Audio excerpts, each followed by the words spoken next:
আল্লাহ যাকে মাফ করতে চাইবেন তাকে একটা পর্দার আড়ালে নিয়ে যাবেন, জিজ্ঞেস করবেন, এই বান্দা এইসব কাজ করছো।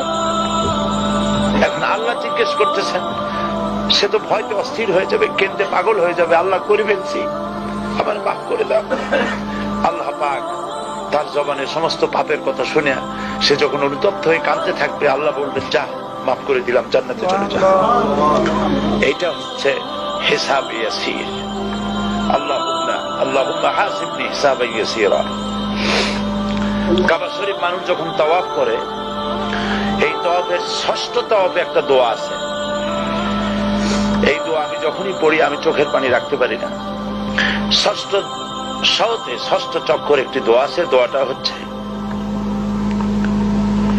আল্লাহুম্মা ইন্না আলাইয়া হুকুকান কাসীরান ফীমা বাইনি ওয়া বাইনাক। আয় আমার রব, তোমার সাথে আর আমার সাথে অনেক দেনা পাওনা আছে, আর তোমার বান্দাদের সাথেও আমার অনেক দেনা পাওনা আছে। তা আমি তোমার বান্দাদের কাছে যে বিষয় ঋণী আছি, সেই ঋণ পরিশোধের জন্য তুমি আমাকে যোগ্যতা দাও, পরিশোধের তৌফিক দাও।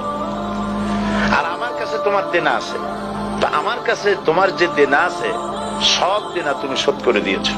আমার চোখ দিয়েছো, মুখ দিয়েছো, কান দিয়েছো, স্বাস্থ্য দিয়েছো, বউ দিয়েছো, বাচ্চা দিয়েছো, টাকা দিয়েছো। আমার কাছে সৃষ্টি করে তোমার যা দেনা ছিল তুমি সব তো শোধ করে দিয়েছো, কিন্তু তোমার দেনা তবে কিছুই শোধ করতে পারি। তোমার দেনা আমার শোধ করার একটা পথ আছে মাবুদ, সেই পথটা হলো তুমি আমার মাফ করে দাও।